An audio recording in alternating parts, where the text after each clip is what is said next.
In the house. There's a baby in this house. T.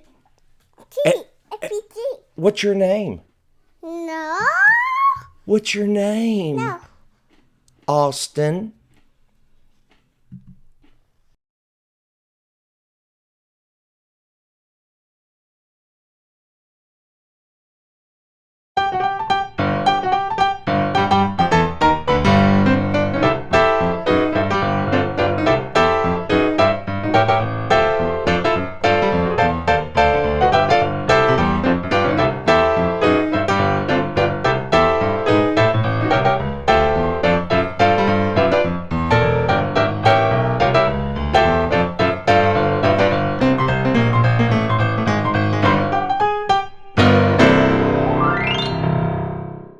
Hello, everybody around the world. This is Mondays with Mark, and I am so glad that you're here with me on this Monday. And that is little Austin Phillips. She's over there in the background, and I'm telling you, she is a living doll.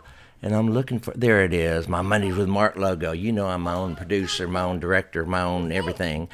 I want to say hello to Paula Johnson, who's watching, I hope, and Dee Dee Oldham. Hello, everybody. I'm so glad you're here. I love getting with you guys every Monday. I look forward to it.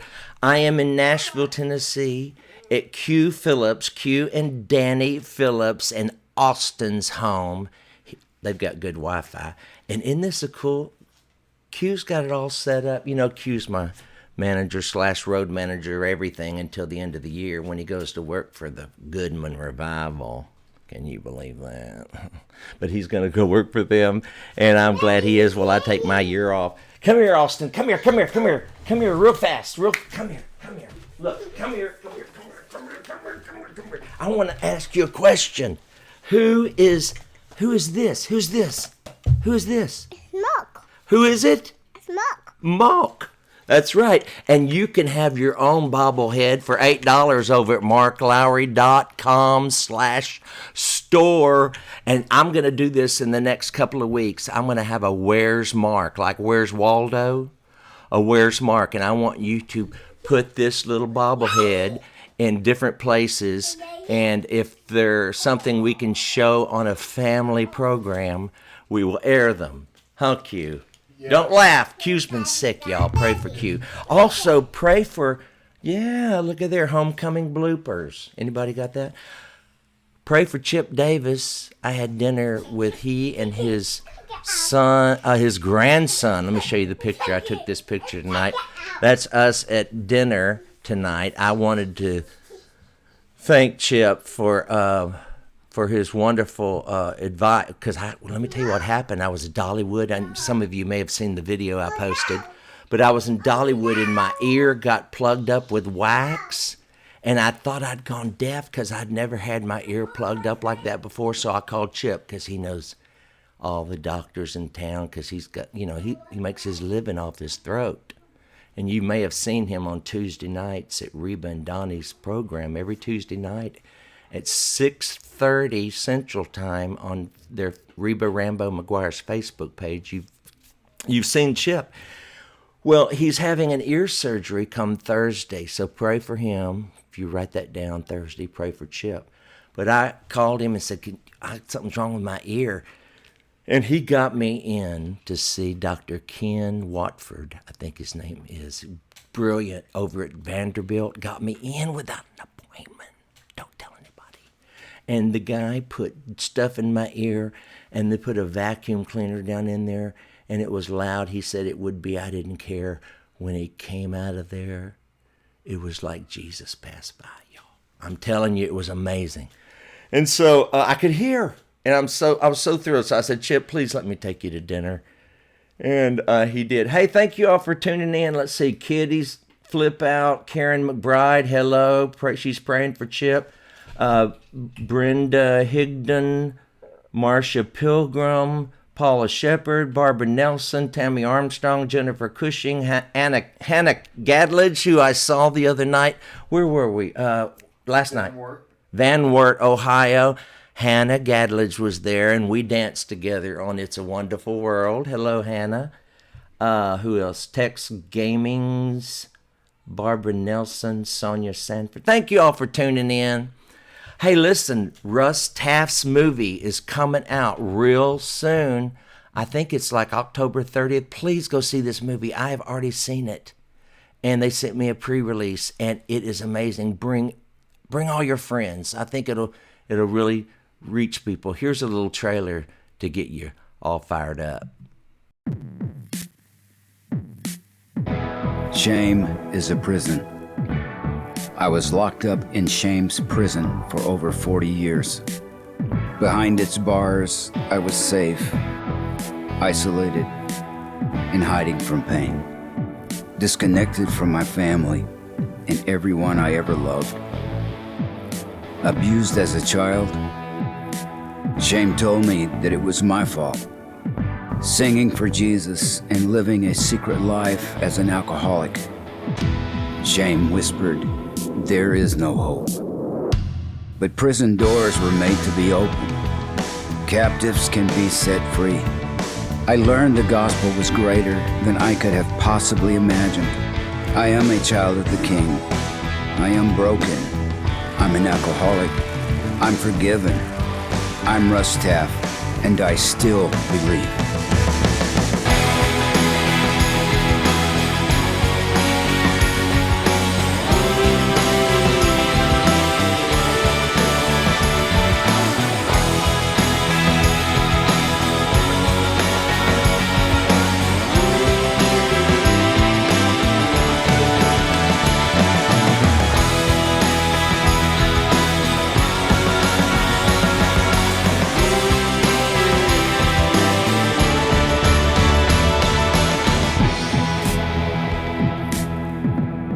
I believe.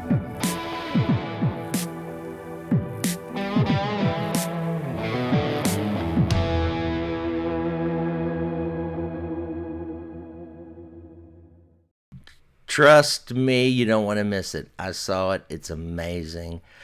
Q's sitting over here. He says we have people. He's reading the comments because he can.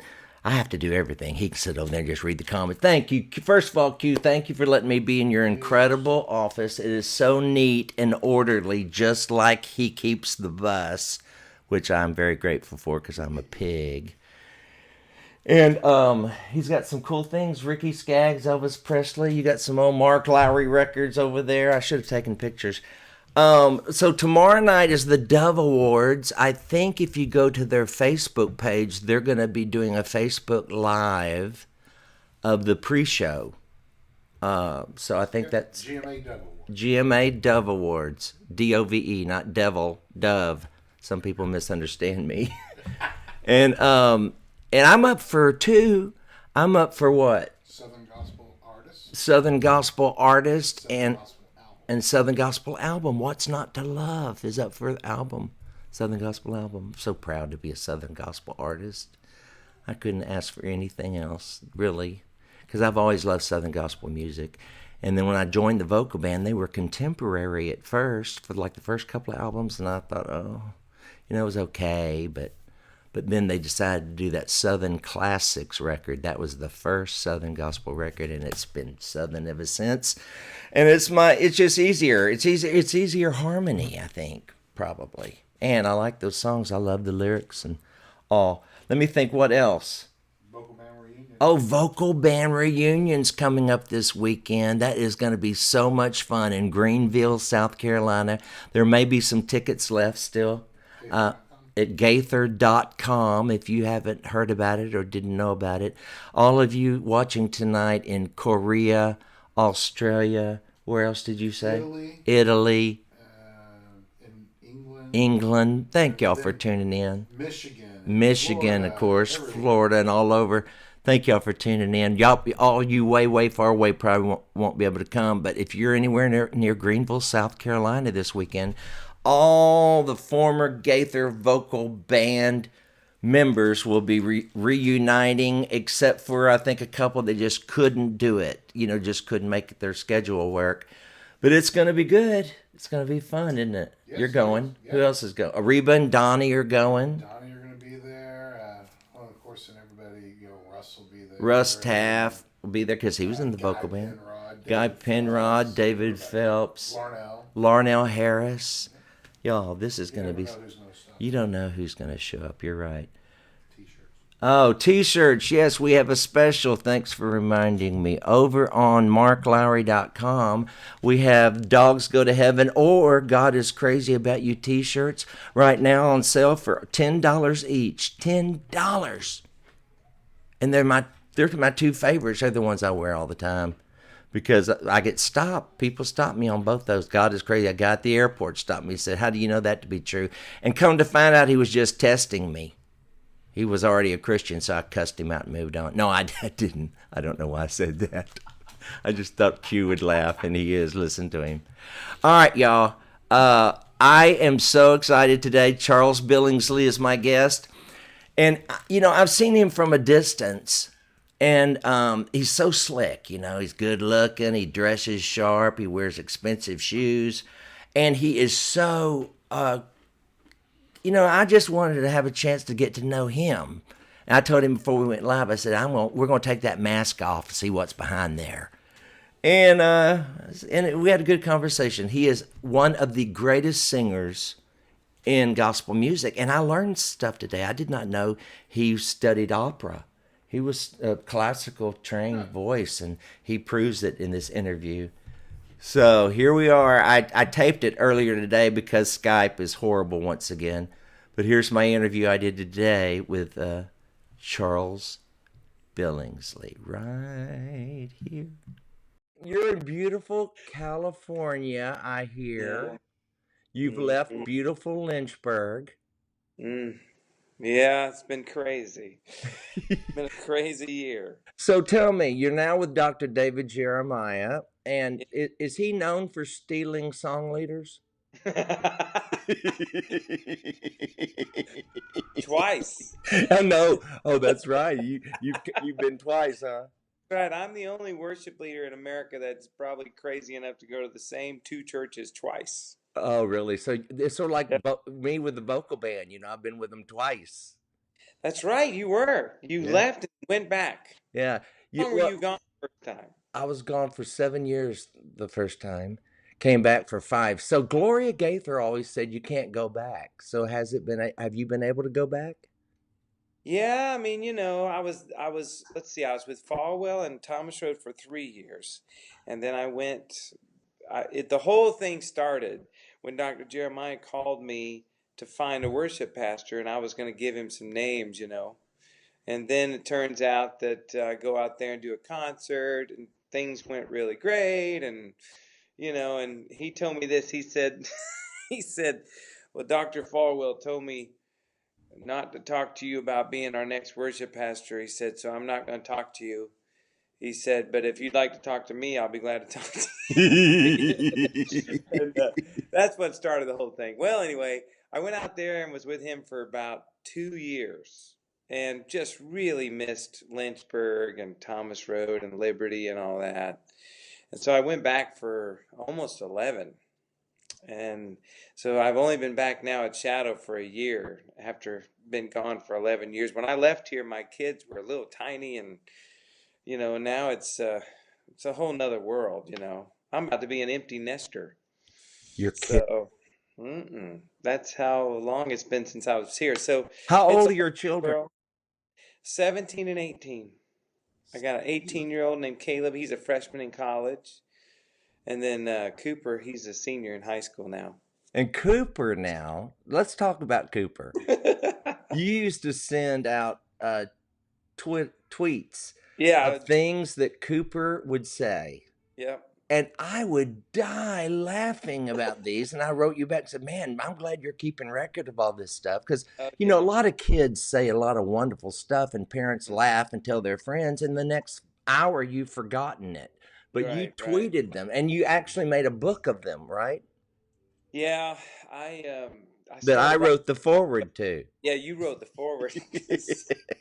Oh man, I started writing his questions down probably when he was, I don't know, 2 or 3 years old, and he just would ask me the craziest, wildest questions, just randomly about every subject you can imagine, and they would come like rapid fire, like every subject just bing, bing, bing, bing, and it was nonstop. And I just couldn't write fast enough half the time. In fact, gosh, if I'd have really written down everything he asked me, I'd probably have a few thousand of them. But I literally have about 750 in my phone, and I put 500 of them in a little book that you did the forward to. Do you, I couldn't print some of them. well, can you tell us some of those? We need ratings. Oh, let's see here. Let's see. Well, we some of them are pretty funny that I probably shouldn't share. But one we were sitting at dinner and he looks at me and he goes, "Hey, Dad, if you were a picture, where would you want to hang?"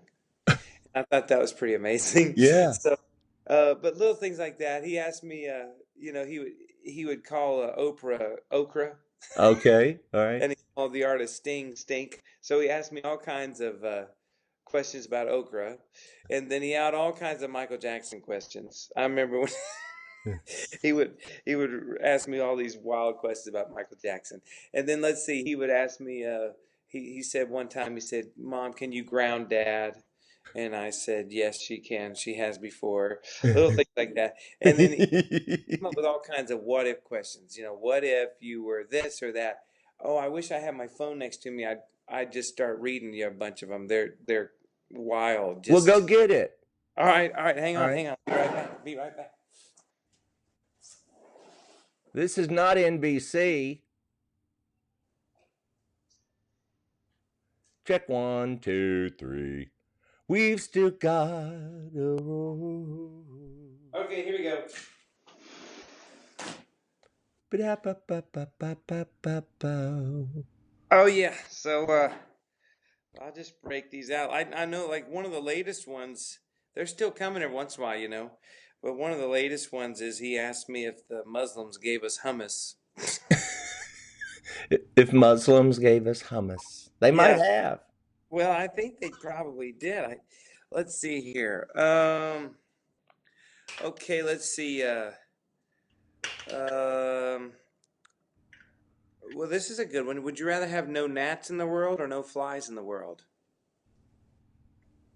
Things to think about. Yeah. How does a coma start? How does a what? How does a coma start? Coma. Mm-hmm. Hard hit to the head, probably. Yeah.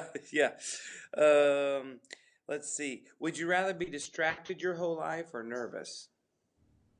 Wait a minute. That's good. Now that's a good one. I know. Distracted or ooh, those are horrible choices. I know. He always gave me terrible choices. And what is he doing now? Well, he's a senior in high school. Okay. In fact, at this very moment, he's filling out a college application. And then you will be an empty nester. Yeah, I think so. Well, you're not that old. You could have more children. No. I think we're done with that. How old are you? I am 48. See, you're young. You're going to be a young grandfather. That is not young, Mark. I feel old. Well, what makes you feel old? Well, just because everybody everybody I hang out with is in their 20s. Well, you need to grow old with people your age. I know. I need to be hanging out with people my age. So tell people who've never heard of Charles Billingsley. You've been singing for how many years? I graduated college May 23rd of 1992 and did my first concert on May 24th. So where'd you graduate from college? Samford University in Birmingham. Okay. Alabama. I was a religion and philosophy major and was an opera minor. And so I really enjoyed singing opera. But I didn't. Give us a little opera. Give us a little opera. I'm outside with the neighbors. Who cares? Wow. Let me try that. Ready? Same note. All right, go for it. You're so crazy. That's the Southern Gospel version. So let me ask you this. Crazy. Did you feel the Lord called you to this? Did you want to do opera? Did you want to do any kind of music? Or did you choose what? I was torn. For a long time. I felt like I was called to the ministry, but at the same time, I really enjoyed the opera stuff, but my teacher kept telling me to do opera, but I was like, but I never seen anybody get saved in an opera, and I really feel called to the ministry, and so I was toying with how to balance all that, but I also felt called to to preach, and so I was. And then one day I was in Winnipeg, Canada, coldest place on the planet. I'd never been more cold in my life. Yeah, you walk outside and you breathe in and you start freezing from the inside out. It's the weirdest thing. It's like your lungs freeze first. It was crazy. Anyway, I was up there in January of all times, and I was doing a conference, and I was singing the old Steve Green song, "People Need the Lord." Do you remember that song? Yes. I was singing that song, and I'll never forget because I was really battling with whether I was called to preach or sing or what. And in the middle of that song, it's like the Lord just spoke to me and told me, in essence, that I'm called to preach, but that my messages were going to be about 4 minutes long and set to music. Well, there you So go. really, that changed the way I felt about my calling. It changed the way I felt about my ministry. Certainly about the approach to what songs I would write and what songs I would sing, because I just started looking at songs from that point as a chance to share a 4 minute sermon, you know? And so that's kind of what sort of laid the groundwork for the kind of music I would eventually put on all my records. So, how many of the songs that if you make a record, do you write some of them, all of them, most of them, none of them? About 30 to 40%. Really? There's a lot of good songwriters out Now, there. do you write words and music? No, just words. I'm not a very good musician. Me So either. I get people that know what they're doing to help me on that stuff. Aren't we lucky that we know We- people? Yes, and smart. Yes, yes. Yeah, I wrote all the music to all my early stuff because I didn't know Did you anybody who really? could. Yeah. Do you play I an wrote instrument? one called, listen, no one's ever heard this. I just What's that? thought of it. Don't quit. Think about it, brother, but don't quit. That's it. Keep on believing and don't quit. You may stumble, you might fall, but keep on believing if you can still crawl and don't quit. That was one of the first ones. See, that's great. See, that See, lyric was as pitiful as my music. well, that's way better than my first song I wrote. My Do first you remember song the was, first one? oh yeah, it was a song called Jesus Saves, and I wrote it literally to the music of Black Cat by Janet Jackson. Well, you know what? Hey, listen, that's very smart. Young writers, and even now, I will write a lyric to a well-known melody, so you get the meter right, Yeah, get right? the right and all that, and that was Now, important. if But you then stole her music, then you got you. no, then I got problems. Yeah, Yeah, you're right. yeah. So you're still writing. Do you write? You co-write everything. Yeah, I co-write most everything. I mean, like what I do is I can't really write a song without a melody in my head. So I'll come up with some semblance of a melody. It may not be very good, but at least I have a melody to maintain a meter, Mm-hmm. you know. And then I'll like the first song I really wrote that it was right after I wrote that Jesus Save songs that I hope nobody ever hears. But I wrote this song. It was a poem, and I was in Cook Springs, Alabama. You ever been there? It's a I don't. little camp there in Cook Springs. Well, I was in. It was my senior year in high school. I mean, in college, and I was at Sanford. I had no idea what I was going to do for a living. I knew I was called to ministry. I knew I wanted to do music, but I didn't know how to get started. Didn't know what to do. I'm sitting there in this little retreat, and I write this little poem and I called it The Sparrow. Well, I wrote that little poem, went back to school the next day, gave it to one of my friends, and I said, "Hey, maybe you could put some music to this." So he did, and then I went off and did this little luncheon for what they were doing, this citywide crusade in Birmingham called the Breakthrough '92. Uh-huh. uh, and they asked me to sing for the luncheon, and I did this little song at the luncheon. And the chairman of the event fell in love with the song and started asking me to sing it all over the place. Well, then I recorded it and put it. I gave it to a little radio station in Birmingham, Alabama called WDJC. The DJ there named Ronnie Bruce. He played it. They got a bunch of phone calls on it, and long story short, that became the number 7 song for the year on that little station. But Oh. because of that, churches started calling me to come sing that song. And lo and behold, after I graduated that May, I looked on my calendar and I had enough dates to go sing, to where I could start making a living doing this. And it And was that all was right out of college. yeah, and it's all because I wrote that little poem. So my little poem became a song, and it really became the sort of the catalyst Launching. what started Your my career. launching pad. And how Yeah, many years has that been? 27 years. Can you believe it? I know 30 somewhere in the neighborhood of 3,200 concerts, 2,100 churches. And you're I think. on this platform every Sunday morning, I guess, with Dr. Mm, Jeremiah. Yeah, I'm gone one weekend a month, just doing whatever, concerts around the country, and then I just still do a lot of, I probably still do 50 to 60 events around the country without that, but then I have the church too. So if someone wanted to book you at their church, how would Oh, they do that? easy. Just go to marklowry.com. I'm just kidding. Oh. Charles Am I Billy. your booking agent now? I wish you were. You'd be great. No, just go to charlesbillings.com. There's like little CharlesBillingsley.com. They can find information there of how to yeah, yeah. book They can you. call the number on there, or just fill out a little scheduling page on my website. Either way. All right, I got a question for you. What? If you could do anything, and you couldn't fail, what would you do? Woo! Oh, Mark. I think I could have answered that easier 10 years ago. What would But it have been 10 years ago? I think I might have considered politics. Ooh. I know. But now I have no interest. No, there's two different kingdoms here, y'all. Yeah. I say if you're called to that, go for it. But ooh. Yeah. I don't think just watching how it doesn't matter what side of the pendulum you're on. I mean, if you run for office nowadays, your life is going to be Oh yeah. Yeah. just, Okay, so what about today? you know, If you couldn't fail, you could do anything. I mean, of course you'd cure cancer, right? I mean, who wouldn't? well, yeah, of What course, would be yeah, something more realistic? but selfishly, Yeah.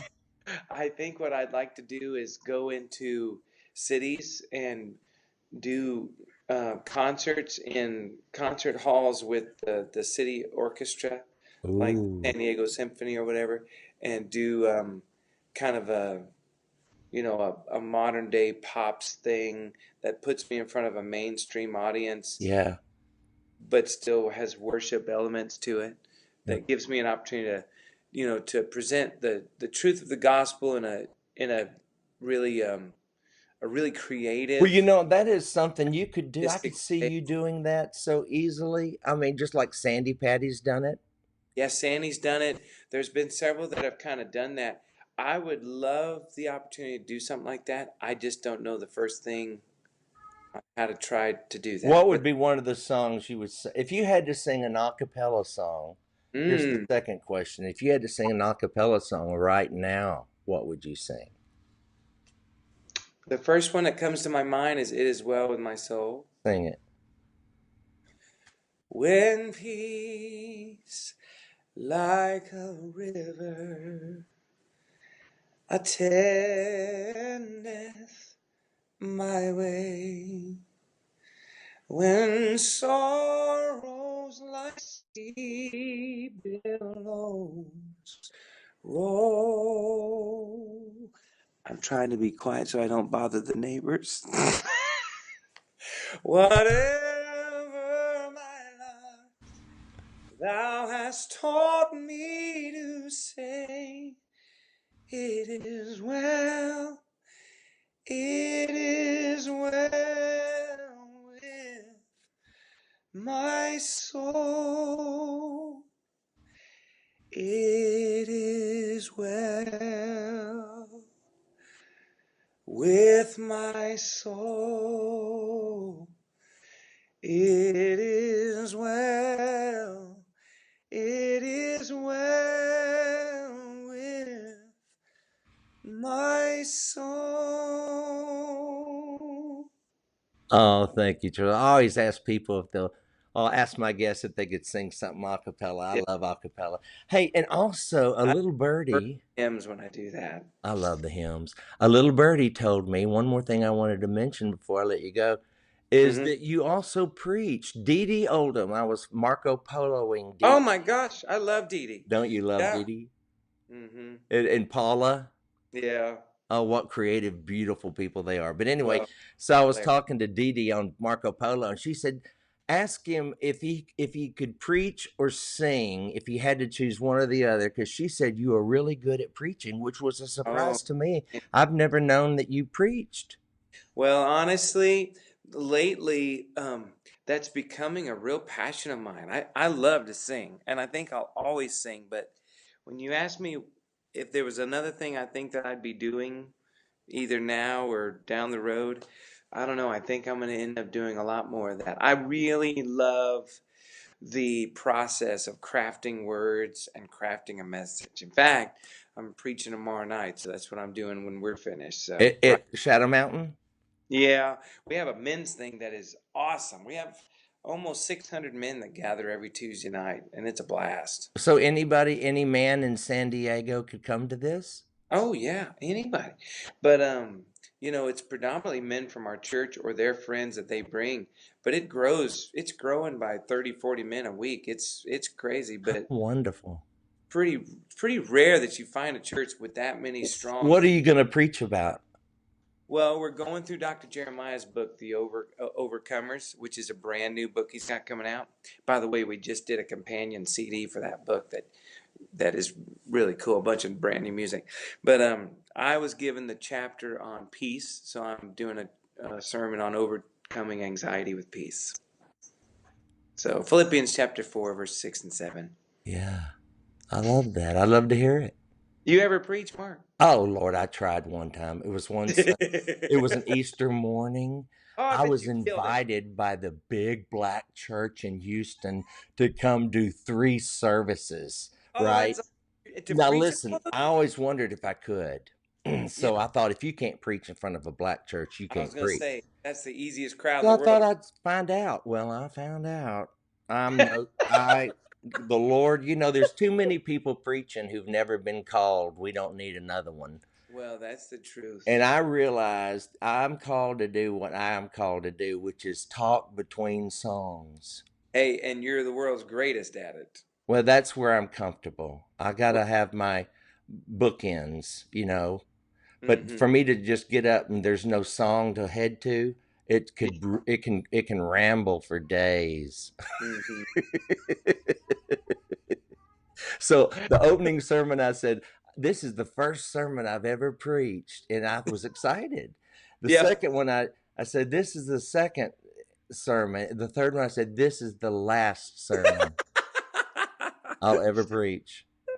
Well, Dr. Jeremiah writes all his out. And so I've started kind of writing a lot of mine out just because I don't want to, if I'm going to take all this time to craft these words, I want it to be right when it comes out of my mouth. You know what I mean? Well, I probably should have thought of that. No, you're better off the cuff. All right. Hey, listen, Charles, thank you so much for being my guest today on Mondays with Mark. Hey, thanks for having me, Mark. I love you, man. You're the best. I love you, Charles. Well, how fun was that? Isn't he a great guy? Anytime he's in your area, you need to go see Charles Billingsley. He does a lot of the Women of Joy retreats, a lot of things like that. Go to charlesbillingsley.com. Go over there and say hey and look around and buy a CD and support him. That'd be great. Hey, tomorrow night's the Dove Award. Next Monday night on Mondays with Mark, Candy Christmas is going to be with me. Now, Candy doesn't sing anymore, but I'm going to see if I can talk her into singing just a little bit of something. Have you hit subscribe right down there yet on that side? I think it's, oh wait, it may be over there. It's down there. Hit subscribe and the little bell next to it so you know when we're going live. You want to be notified because sometimes you forget and then you're late and you have to watch the reruns. Nobody wants to watch reruns. You need to be here when we're live. And I'll see you next Monday. Take care, everybody. Hold on one second. I want to close.